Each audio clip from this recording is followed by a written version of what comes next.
Poner el dedo en la llaga es investigar, informar, cuestionar y desafiar sin miedo al poder económico y político.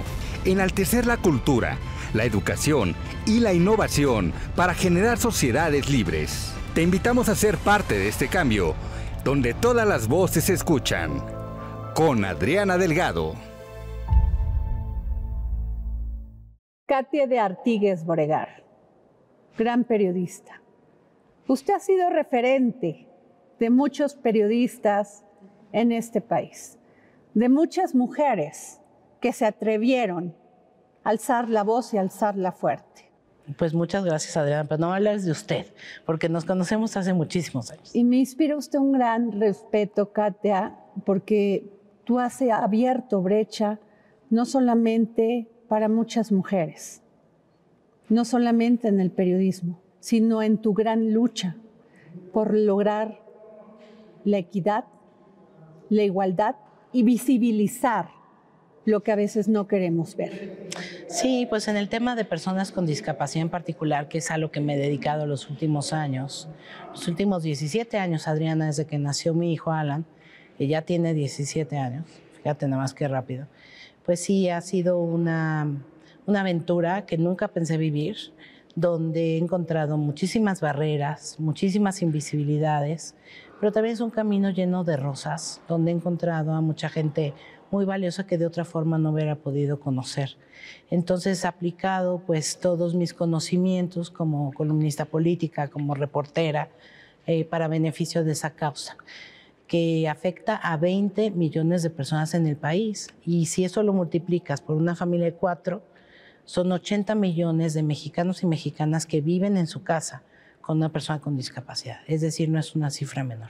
Desde que te vimos en el programa Chalala, en el programa Katia 360, tus libros, El Gabinetazo y además una lección para todas. ¿Qué ha cambiado de aquella Katia? Su columna, sus crónicas en el Reforma, su columna en el Financiero, a la Katia que tenemos hoy. Pues cambié yo y también cambiaron muchas cosas en mi mundo, ¿no? A mí me dieron un par de nuevos ojos para ver la vida y pues recién nació Alan, aunque yo seguía escribiendo en el Universal, trabajando en TV Azteca, escribiendo incluso libros, todo, pues cada vez me dedicaba más a ver este otro tema invisible. Entonces, quien cambié realmente fui yo. Ahora me topo con más cosas que antes me pasaban de noche y que a mucha gente le pasan de noche, aunque todos vamos hacia la discapacidad porque vivimos cada vez más años y tenemos el mismo cuerpo. ¿Qué más ha cambiado? Pues ha cambiado muchas cosas en la política mexicana también, ¿no? Creo que hemos pasado un sexenio pues muy regresivo para el tema, Adriana, y para muchos otros temas de derechos humanos, que este es un tema de derechos humanos, el de los derechos de las personas con discapacidad. Hemos vivido un sexenio donde el principal institución que se creó para hacer políticas públicas para personas con discapacidad no ha tenido titular, donde si bien hay pensiones para el bienestar de personas con discapacidad, llegan 1.020 millones de personas, y aunque se está teniendo a la universalidad, se ve todavía como un tema caritativo de que, ay, qué bonito, y además a mí también me dicen, qué bonito que te dedicas a eso, tú porque tuviste un hijito, ¿no? Cuando no se dan cuenta de que debe ser una lucha de todas las personas, porque si no hacemos un mundo accesible para todos hoy, lo vamos a sufrir mañana. Katia, visibilizar, y esto me quiero ir un poco antes de Alan, tú visibilizabas la equidad, la lucha de las mujeres por tener una voz, y como lo dije al principio, voz fuerte. Hablábamos de igualdad, de considerar que todos somos iguales ante la ley, vivir en un Estado de Derecho. Y te quiero hacer esta pregunta. En aquel entonces no teníamos tantos feminicidios, tanta violencia contra la mujer y contra sus hijos. ¿Qué nos dices ahora? La sociedad está cambiando, Adriana, y el tema aquí es que las mujeres tienen cada vez más responsabilidades mayores lugares, quizá no tanto el poder en esos lugares, que es algo que nos falta, pero al tener otro papel dentro de la familia, me parece que mueve todo, mueve todo. Y pues no sé, los hombres de nuestra edad, mayores, como les cuesta mucho más trabajo entenderlo. Yo creo que la mirada hay que ponerla en los jóvenes, que no ven necesariamente en las mujeres algo contra lo cual competir, sino algo con quien convivir. Y ese es el tema. Pero por supuesto que me parece que hay un tema de que se sienten atacados, menos hombres, porque históricamente, culturalmente está cambiando. Y las cosas culturales tardan a veces generaciones en cambiar. Cuando yo empecé a escribir, pues sí éramos 3 columnistas, o sea, cuando mucho, ¿no? Además era yo la más joven de todas ellas. Y lo que siempre decían de mí era que con quién me acostaba, ¿no? Cómo había llegado a ese lugar. Una discriminación total a tu talento, a tu inteligencia, sí. A tu trayectoria académica. O yo era el nombre de pluma de un hombre siempre, ¿no? No de una mujer, de un hombre siempre. Y me da gusto que ahora haya muchas más mujeres en los medios que están escribiendo sobre cosas muy variadas y de manera muy fuerte.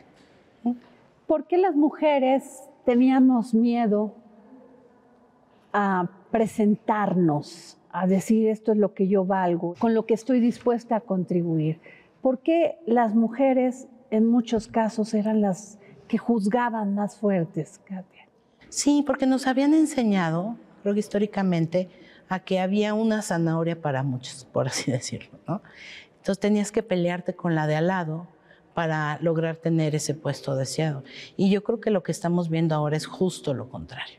Yo cada vez más pertenezco a grupos de mujeres que nos apoyamos unas a las otras. Y esto nos hace cada vez más fuertes, porque hemos comprendido que el mundo es nuestro. La mitad del mundo es nuestro. Somos la mitad de la población, la que nos hacemos cargo de los cuidados de la mayoría de las personas que lo necesitan, que necesitamos este lugar y lo tenemos. Que todavía cuesta trabajo, ¿no? Como todo este jaloneo de las candidaturas femeninas en el INE, etcétera, ¿no? Están dispuestos muchas veces los hombres a ceder el lugar, pero no el poder. Y eso es algo que tenemos que combatir también. Y las mujeres tenemos que aprender también a ejercer el poder. Ejercer el poder sin muchas cosas que nos enseñaron. En este sentido es bien interesante. Yo creo que es muy, muy actual el libro que hice con Patricia Mercado, Cecilia Soto y Josefina Vázquez Mota. Después vino Margarita Zavala como candidata a la presidencia, pero se fue. Y ahorita habría que añadir pues, a Xóchitl Gálvez y a Claudia Sheinbaum, pero ellas dos se beneficiarían mucho de leer esto. Algo que siempre dijo Patricia Mercado es que no tenemos que actuar como mamás. Y eso es algo que cotidianamente hacemos las mujeres en el poder. Queremos quedar bien con todo el mundo. Y Pati Mercado dice, tienes que ser la reina, no la mamá, para que te tomen en serio, ¿no? Es un libro súper interesante sobre las lecciones que aprendieron estas 3 candidatas a la presidencia en su campaña y todos los errores que cometieron, de los cuales tenemos muchas cosas que aprender. Katia, ¿cuáles son los ingredientes de la solidaridad? Pues yo creo que en primer lugar la empatía, ¿no? Si no tienes empatía es muy difícil que puedas ver a otra persona que está en un lugar en el que tú podrías estar y solidarizarte con él o ella. Tiene que ver, tendrías que ponerle mucho de generosidad, empatía, generosidad, desapego. Parece que es otra de las recetas de la solidaridad. Y tienes que invertirte a ti, porque no se vale ser solidaria nada más como tómate, doy ahí algo, ¿no? Yo creo que la solidaridad más importante es cuando ves al otro, cuando realmente lo ves. Empatizas, tratas de ser generoso, pero te inviertes a ti mismo en el otro.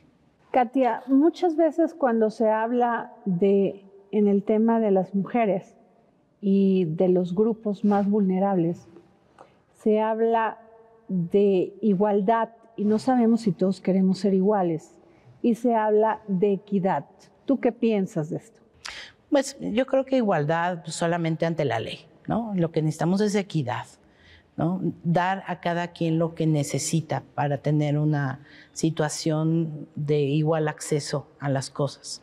Hay una ilustración muy padre que a mí siempre me gustó usar mucho, de 3 niños de diferentes estaturas que están queriendo ver un partido de béisbol, ¿no? Uno es muy alto, otro es mediano y otro es chiquito. Si a todos les pones un banquito de la misma estatura, pues el grande más va a estar más grande y el chiquito va a subir tantito, pero no va a ver el partido. El grande no necesita un banquito, el mediano necesitará 1 y el chiquito necesita 2 para estar en la misma posición. Lo que necesitamos es equidad.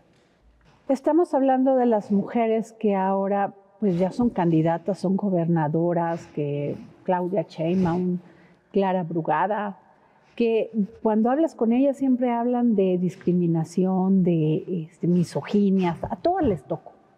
Lo más importante, como bien lo dices tú, es llegar al poder y hacer algo. No asumirse una mujer poderosa porque ostentas un cargo público. ¿Crees que las mujeres están utilizando ese poder para visibilizar las causas más vulnerables de la sociedad? Pues muchas veces no. Ojalá sí se lo hicieran, ¿no? Porque además no son personas vulnerables, son personas en situaciones que las vulneran, ¿no? Yo he conocido a muchas mujeres que realmente son, guerreras, ¿qué te puedo yo decir, no? Mujeres con discapacidad, personas indígenas, ¿no? De vulnerables no tienen nada. Lo que pasa es que están en un ambiente que cotidianamente las vulnera. Entonces, en ese sentido, yo creo que sí es muy importante cambiarse ese chip, ¿no? Y hacer un basta y un hasta aquí y no dejar que de veras nadie discrimine a nadie por ninguna condición de vida, de salud, de raza, de opinión política, de absolutamente nada, ¿no? Y hablar de una sociedad realmente equitativa para todas las personas. Es un enorme reto que va a tener, pues yo creo que vamos a tener la próxima presidenta mujer, ¿no?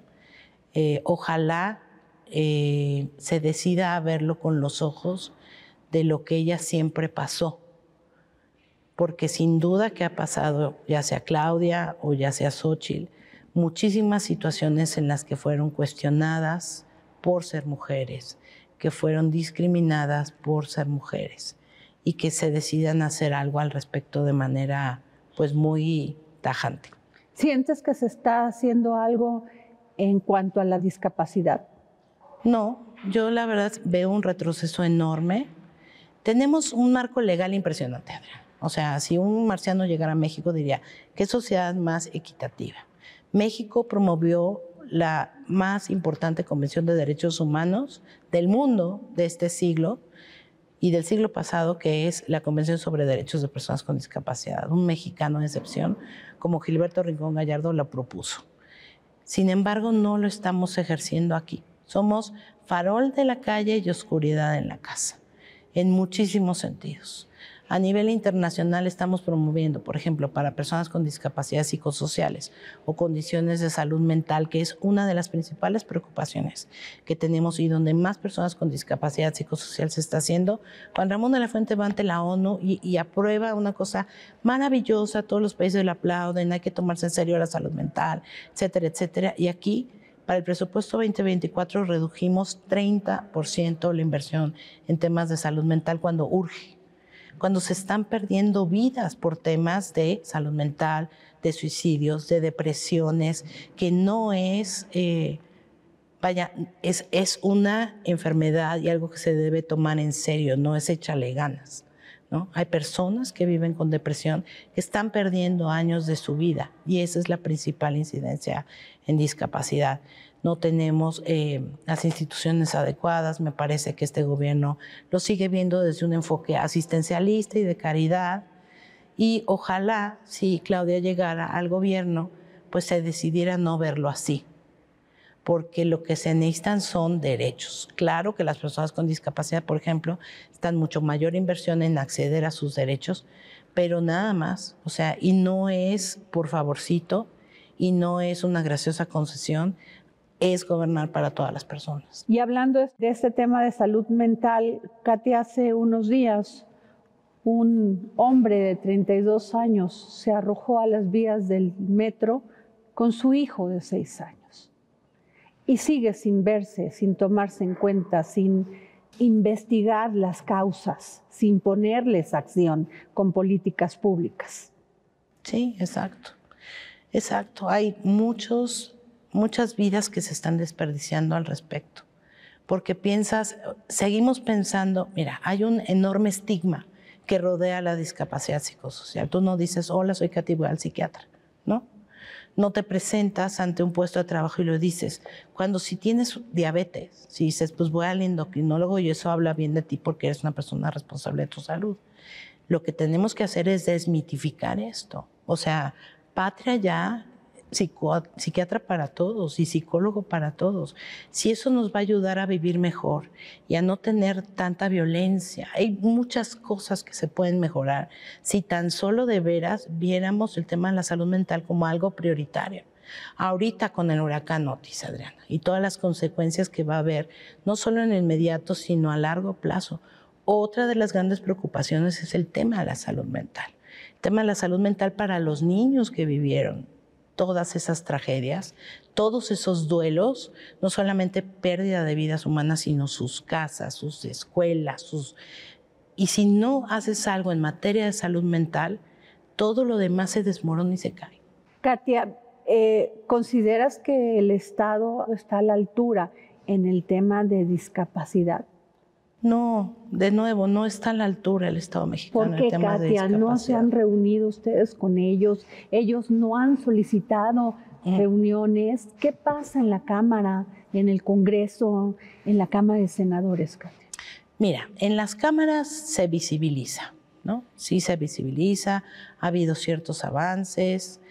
La agenda es muchísima. Ayuda mucho que, por ejemplo, por acciones afirmativas hubo 8 diputados con discapacidad en esta legislatura, que está terminando, que se va a mantener, senadores que son cercanos a eso. Pero por más que tú hagas una ley que sea de primera, si no hay quien la opere en la vida real, con un presupuesto a través de los distintos gobiernos, no sirve de gran cosa, ¿no? Hay N cantidad de llamadas a misa, por así decirlo, desde parte del Congreso, y estos gobiernos de Morena, por lo general, tienden a ver la discapacidad como un tema así, de asistencialistas, de pobrecito, de te doy una beca. Si tú le das a una persona con discapacidad una pensión, garantiza su sobrevivencia y eso está muy bien. De entrada sobrevive, pero no va a poder intervenir su sistema educativo para poder estudiar, no puede intervenir el sistema de transporte para poder salir de su casa y trabajar, ¿no? Esas son cosas que tienen que hacer el Estado mexicano. Tenemos un Estado que de dientes para afuera dice, sí, todos los derechos para todos, primero los pobres, etc. Hay una liga probada de pobreza y discapacidad que no se está viendo. Tampoco se está viendo el tema de las mujeres que cuidan, Adriana. Tú y yo lo sabemos muy bien. Tú fuiste durante muchos años una mujer que cuidó de tu familia y lo sigue siendo hasta cierto punto. Yo soy una madre soltera con un hijo con discapacidad. Las dos tenemos una situación ciertamente privilegiada, pero ¿y las demás que se dedican a eso y que no pueden salir de sus casas por andar cuidando y que también sus ingresos se ven reducidos? Estamos hablando de un gobierno que aprobó una reforma al Cuarto Constitucional garantizando el derecho al cuidado, pero que a la mera hora no hizo un sistema de cuidados. ¿Por qué? Pues porque finalmente le tocaba al Senado y no se pusieron de acuerdo. ¿Pero por qué no se pusieron de acuerdo? En corto, muchas senadoras me han dicho pues porque no le quieren dar presupuesto. Y de nuevo, si tú haces por decreto un sistema de cuidados y no le das presupuesto, pues no sirve de absolutamente nada. Entonces tenemos esta visión de estereotipo de personas con discapacidad. Solamente viendo personas con discapacidad motriz en una silla de ruedas que le estás dando ciertas cosas, o cuando mucho rehabilitación, pero no empleo, no educación, no dignidad, no derechos. Y ese es el enorme retroceso que ha habido. Además de que este gobierno, pues desde el 14 de febrero del primer año, decretó que no iba a trabajar con la sociedad civil. Y solamente ha trabajado con 2 organizaciones de personas con discapacidad en México. El Teletón, que finalmente se dedica a la rehabilitación, que bien, y otra organización que tiene sede en Baja California, que tiene un lugar para que personas con discapacidad vivan. Toda la demás sociedad civil que nos dedicamos a promover chorros de cosas, hemos sido estigmatizadas, atacadas, vistas como personas que nos dedicamos a sacar provecho de las cosas que hacemos cuando, Adriana... Y ese ha sido el discurso del gobierno de una manera para poder esconder su propia incapacidad a dar respuesta. Exacto. Ahora con Otis pues ya como que se han abierto, ¿no? Ya han dicho, acaba de haber una flexibilización del SAT, que todo el mundo puede ayudar a la reconstrucción, aunque no esté dentro de pues, lo que hacen, etcétera, pero ha habido una verdadera persecución hacia las personas que nos dedicamos desde la sociedad civil sin ánimo de lucro, Adriana. Yo nunca había ganado menos en mi vida, nunca, y había trabajado más. Así es. ¿Sabes? Pero no importa, o sea, no me estoy quejando, gano muchas más cosas. Sin embargo, es tan difícil sacar adelante un programa, tan difícil, y es tan difícil cuando nos dedicamos a trabajar por el bien del país también. Tengo muy claro que Alan te da esa emoción, esa pasión, desde que nació y lo sé. Pero no desfalleces. No, para nada. No te cansas. No, o sea, me quejo. Pero está bien quejarse, porque sabes que esta cosa, ojalá las personas que nos vean sientan esta indignación y también nos apoyen a que en el 2024 tengamos propuestas para personas con discapacidad. En Yo también nos ganamos un apoyo de una organización internacional para hacer un programa que visibilice las necesidades de las personas con discapacidad frente a las elecciones. En los 8 estados, en la presidencia y ante el Congreso. Y yo espero que recibamos el apoyo de muchos medios, por un lado, que nos ayuden a difundir más el mensaje, y también de muchas personas que puedan tener acceso a los planteamientos que tendrán las distintas personas candidatas en los distintos niveles, para que haya más propuestas, para que se cumplan más cosas. Yo espero que en el 2024, que yo también voy a encabezar un programa junto con otras organizaciones y otros aliados de medios de comunicación para visibilizar el tema de las personas con discapacidad, tengamos mucho más éxito por poner el tema en la agenda.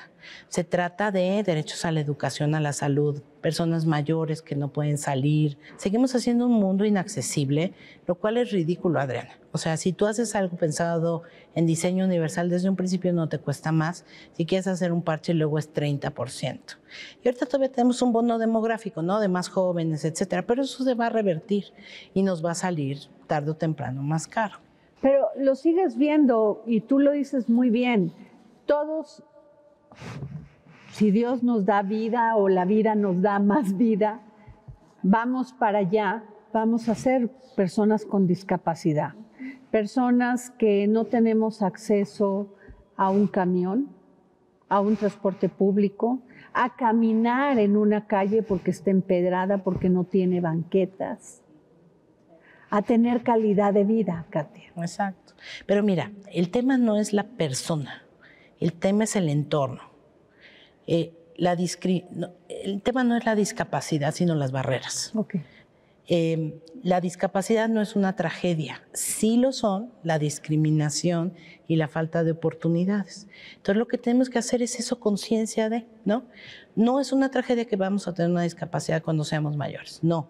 Sí lo es que no vamos a poder tener acceso a las mismas cosas si no cambiamos desde ahorita. Ese es el tema. Katia, has trabajado muchísimo, has hecho un gran trabajo y lo vas a seguir haciendo con esta asociación civil, Yo También. ¿Qué sigue, Katia? ¿Qué sigue? ¿Cómo vamos a pelear? Porque tenemos que pelear juntas, tenemos que pelear juntos, tenemos que discutir estos temas, meterlos en la agenda de los medios, visibilizarlos. Hay muchísimas personas que todavía tienen a sus hijos escondidos en muchas comunidades que ni siquiera saben si es depresión o es una enfermedad degenerativa. ¿Qué hacer, Katia? Bueno, lo que tocas de los medios es clave. Por eso Yo También desde hace 2 años ya tenemos un diccionario para cómo escribir sobre discapacidad. Damos estas pláticas a medios de comunicación porque ellos son importantísimos aliados. Los periodistas no nacemos en maceta ni en un laboratorio, ¿no? Y obviamente que crecemos con los estereotipos de la cultura en la que vivimos, pero no podemos seguir con esos estereotipos. Hay que quitárnoslo porque tenemos una responsabilidad con nuestro auditorio, con quien nos ve, nos escucha o nos lee. Entonces, damos esas capacitaciones a medios de comunicación. En este programa que vamos a hacer para intervenir en las elecciones, en la información sobre las elecciones de los 8 estados, vamos a buscar a 8 medios aliados en los estados, 2 en la Ciudad de México para hacer eso, por ejemplo. Y otra cosa que hay que hacer es, pues yo siempre digo que hay 6 cosas que todo el mundo podemos hacer por la discapacidad siempre.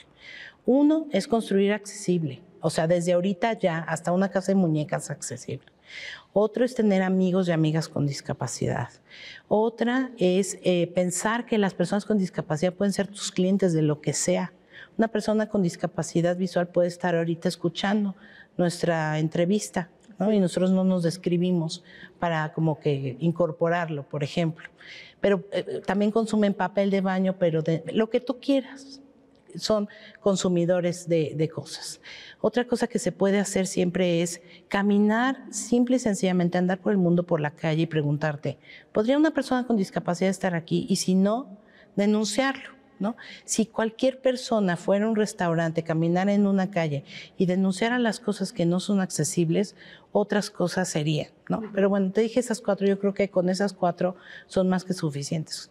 Y claro que desde Yo También seguimos haciendo muchísimas cosas. Seguimos haciendo transmisiones accesibles con Notis, porque se les olvida que las personas con discapacidad, los medios, no tienen acceso a la información de manera accesible. Entonces hacemos una transmisión donde más de la mitad de la pantalla es un intérprete en lengua de señas mexicana. Están las elecciones, están los enormes resultados de los Panamericanos, que también hicimos una enorme cobertura. Estamos haciendo una cobertura. Todo lo que tenga que ver con discapacidad, que es muchísimo, tratamos de hacerlo en Yo También.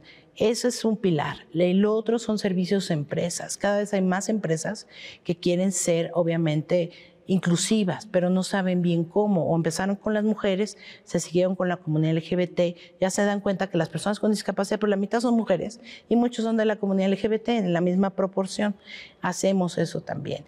Y otro de nuestros pilares es, por supuesto, hacer incidencia. Ya llevamos en Yo También 5 reformas constitucionales que hemos pues mejorado para personas con discapacidad y la Constitución de la Ciudad de México, porque pues fui diputada constituyente. No sé cómo me atreví a eso, pero lo fui, aprendí mucho, no lo vuelvo a hacer. Y 3 leyes nacionales. Bueno, no te acabas la agenda. Yo sé, Adriana, que no voy a ver el mundo con el que sueño en mi tiempo de vida, pero lo voy a sembrar. Katia, en cuanto a el huracán Otis y esta terrible, esta tragedia, ¿tienes datos de cuántas personas con discapacidad no lograron resguardarse, no lograron transportarse a un lugar más seguro? Nadie habla de eso, Katia. Nadie habla de eso. Nadie quiere hablar. ¿Cómo le hizo la persona que estaba en una silla de ruedas para trasladarse o transportarse a un lugar más seguro, una persona con discapacidad visual? ¿Cómo, Katia? No tenemos esos datos. Fíjate, hicimos un ejercicio del censo 2020. En los 47 municipios afectados de inicio, que después eran a 2 y luego que no había ninguno, hay 400,000 personas con discapacidad en sus municipios afectados. Tan solo en Acapulco, 155,000 personas con discapacidad, que de nuevo hay que multiplicar por 4, porque si tú tienes una persona con discapacidad en tu familia, pues afecta a toda una familia la discapacidad de uno de sus integrantes. Pero no tenemos números, no tenemos mayor visibilización. Hemos estado tratando de conseguir entrevistas, de hablar del tema, de que nos tomen la llamada en el DIF, de que el gobierno informe de manera accesible para todas las personas. No lo hacen, Adriana. Entonces, lo único que sabemos es lo que nos dicen las cifras internacionales. Según una organización de la World Institute on Disability, es decir, el Instituto Mundial de la Discapacidad, las personas con discapacidad tienen de 2 a 4 veces mayores posibilidades de morir o ser heridos en una emergencia como esta. Entonces, hasta ahorita no tenemos cifras. Lo que sí sabemos es que necesitan cosas que no se están acopiando. Por eso abrimos 4 centros de acopio, donde recolectamos, por ejemplo, bolsas de orina para los que no necesariamente pueden ir al baño, ¿me explico? Bolsas de colostomía o alimentos líquidos que se llaman de alta proteína, ¿no? Hay veces que una persona come por el estómago con una sonda y no puede meterse una lata de atún, ¿no? Entonces necesita eso. Y estamos recaudando esas cosas, llevándolas a Guerrero, intentando hacer un mapeo junto con una red. Esto no solo lo hace yo también. Somos más de 20 organizaciones. Se llama el Red de Apoyo Humanitario a la Discapacidad, que nos hemos reunido para hacer esto. Y nosotros nos encargamos de la información accesible y, bueno, de ciertos contactos y de estar hablando con personas y de hacer puentes, ¿no? Porque yo creo que eso es algo de las buenas cosas que me dio tantos años de periodista, que soy capaz de hacer puente, de ser comunicador, de ser conmutador, ¿no? De le comunico con, ¿no? Pero se están haciendo muchas cosas y debemos de plantear una cosa súper importante. La reconstrucción tiene que ser accesible. Ya que vamos a reconstruir prácticamente toda una ciudad tan importante como Acapulco, no se vale que no sea accesible. Lo que tú decías, ¿no? No pueden caminar por las calles, pues no, nada que no hay banquetas, nada que no hay rampas. Si lo vamos a reconstruir todo, tiene que ser reconstruido con una visión de diseño universal. Y muchas personas con discapacidad, de nuevo, son pobres. Entonces, pues no las están mapeando dentro de Acapulco, donde todavía se sigue llevando pues, la mayoría de los reflectores. Tienes que ir a comunidades alejadas. Y eso también nos ha costado trabajo, a localizarles para saber qué necesitan y brindarles el apoyo que necesitan. Porque si tú tienes una lesión medular, ¿no? Y por accidente, por lo que sea, por un balazo, ¿no? No sientes determinada parte del cuerpo. Imagínate si no hay agua suficiente, si no hay la suficiente higiene, tienes muchas mayores posibilidades de desarrollar una infección. No puedes salir a buscar apoyo. Exacto. Muchas escaras, muchos problemas o si eres una mamá que tiene un hijo con parálisis cerebral, que depende de ti, ¿cómo te vas a formar a que te den una despensa si no puedes dejar a tu hijo? Todas esas cosas no se están viendo. No se ven en ninguna emergencia. Nunca se ven en una emergencia. Katia, aquí tengo un dato que me impacta, que en México aproximadamente el 6% de la población total, o sea, 7.1 millones de personas, vive con alguna discapacidad. Es mayor, te voy a decir por qué. Sí, el INEGI hizo 2 valoraciones, esta de personas con discapacidad y aquellas que tienen limitaciones para hacer cosas de la vida cotidiana. Pero mira, una limitación de la vida cotidiana, ¿tienes problemas para subir o bajar escaleras? Yo sí consideraría que esa persona tiene una discapacidad, aunque le cueste trabajo ser una persona mayor y utilice un bastón. Si tú sumas discapacidades, que son casi 7 millones, más limitaciones, llegamos a esta cifra de 20 millones de mexicanos y mexicanas. 20 millones de mexicanos y mexicanas, multiplicado por 4 son 80 millones. 1 de cada 3 familias en México tiene contacto con la discapacidad, Adriana. 1 de cada 3 familias. No son pocos, es la principal minoría según la ONU, la principal minoría del mundo según la ONU. 15% de la población mundial, o en el caso de México, 16.5%. A mí me sigue pareciendo increíble que, dados estos números, no les volteemos a ver.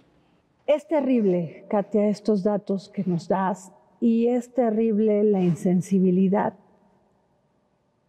con la que lo estamos asumiendo los ciudadanos y las ciudadanas.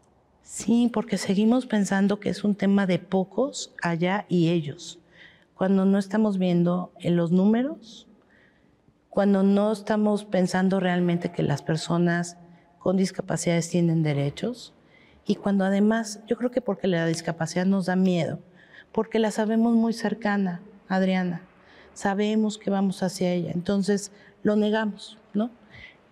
Pero esos son los números, 1 de cada 3 personas en el país vive con una persona con discapacidad. Los hospitales tienen Rampas accesibles. Pero sí, ¿has detectado esto? Si los hospitales tienen todo lo necesario para personas con discapacidad. Es que mira, también la discapacidad es... El seguro social, el ISSSTE.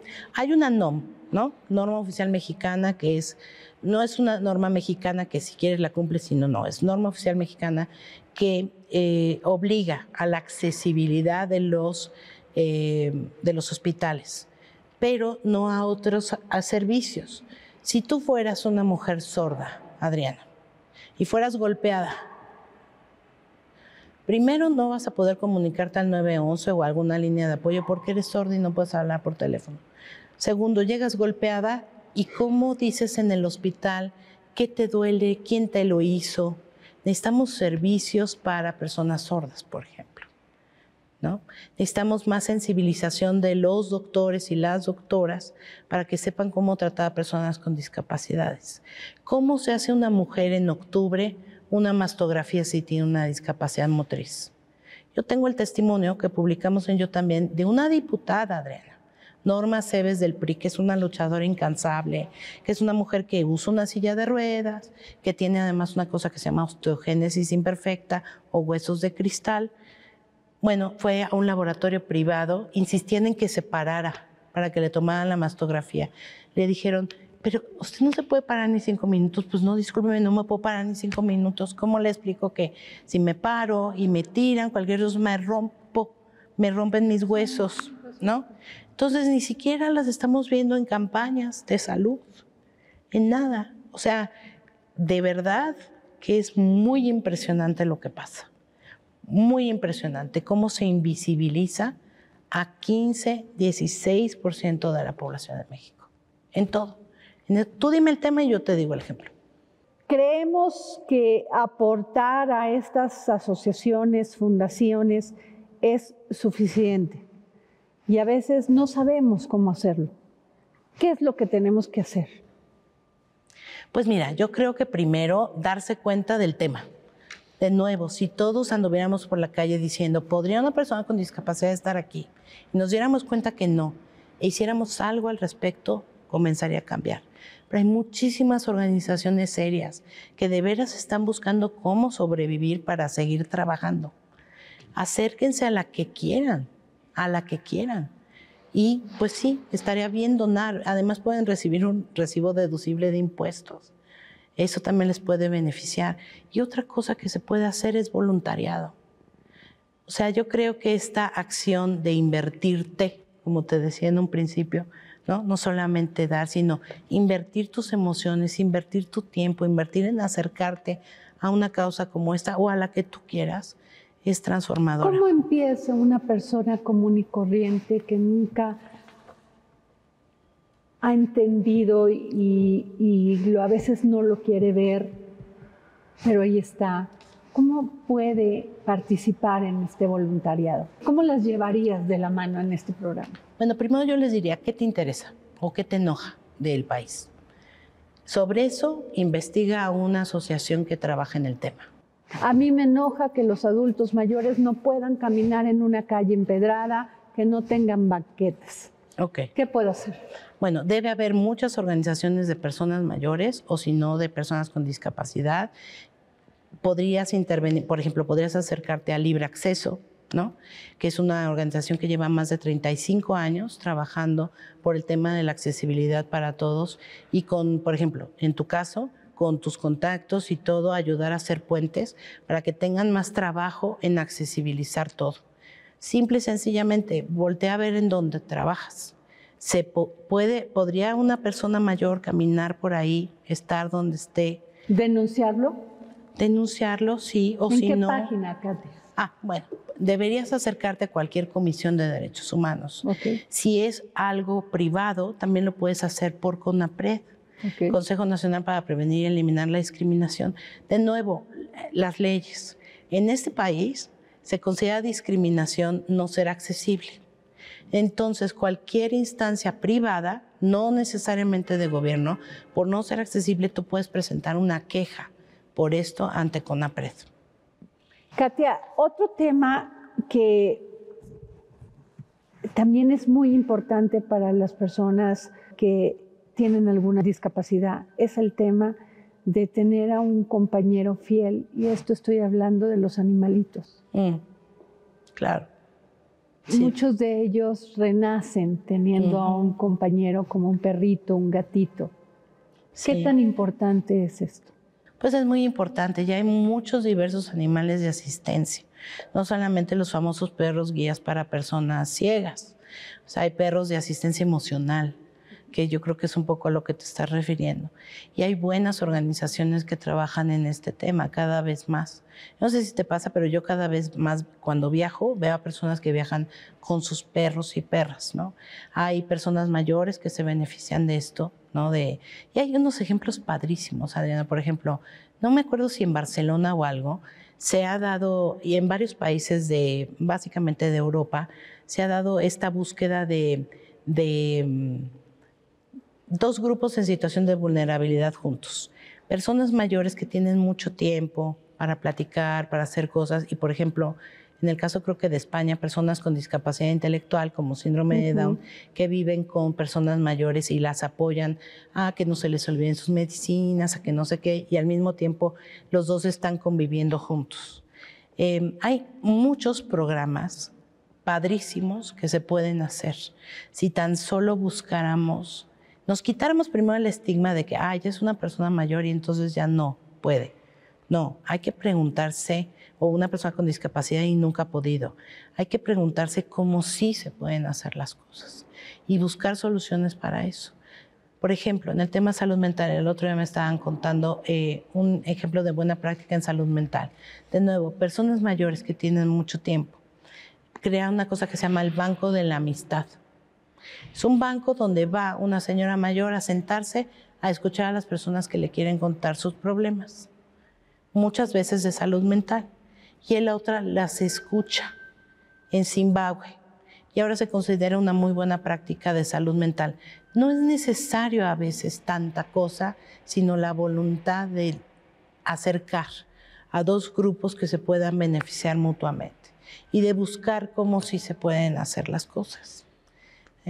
Entonces, pues hay que hacer 1.000.000 de cosas y todos podemos hacerlo en mayor o menor medida.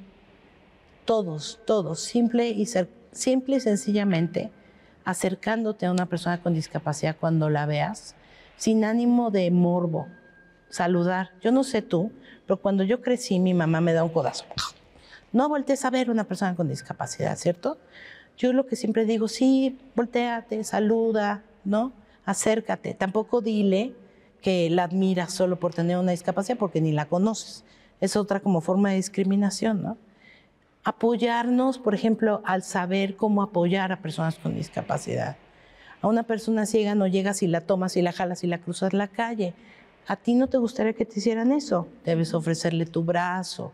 En fin, nos hace falta educación, nos hace falta conciencia, nos hace falta muchísimas cosas si tan solo quisiéramos verlas. Katia de Artigues Boregar, ganamos una gran periodista, pero ganamos mucho más a una mujer de una gran lucha. Has hecho de esta asociación civil, yo también, ese espacio para poder reflexionar, visibilizar, encontrar, ser nosotros y apoyar. Pues muchas gracias. Muchas gracias, Adriana, por esta entrevista y decirte públicamente lo mucho que te he admirado desde siempre. Muchísimas gracias, Adriana. Gracias a ti. Gracias. El próximo jueves, en El Dedo en la Llaga. Se ha hecho mucho con los senderos seguros para las mujeres, mujeres que muchas veces van acompañadas de sus hijos menores de edad. ¿Cómo trabaja ahí la Policía de Género? Los senderos seguros es una medida efectiva que parte de un principio que a mí personalmente me encanta, que es el poder decir si una mujer o una niña, para ilustrar quizá dos de los grupos más vulnerables en términos de violencia en la ciudad, pueden caminar seguras en la calle, todo el mundo lo puede hacer. Entonces es un principio de universalidad, al final y al cabo, y eso es lo que buscan los senderos. nosotros con la policía de género estamos buscando hacer es especializar a compañeras y compañeros para que sepan detectar, atender, detener, en el caso de que sea necesario, situaciones donde haya agresiones contra las mujeres, la que sea, pero también agresiones por razones de género. Estamos presentes en los senderos seguros, pero también estos compañeros están inmersos en la operación regular, y cuando oyen una emergencia que tiene que ver, o les mandan una emergencia que tiene que ver con violencia al interior de un hogar o contra la mujer, saben responder con herramientas específicas para la detención, desactivación de los problemas y el seguimiento y atención a las víctimas, que es muy importante.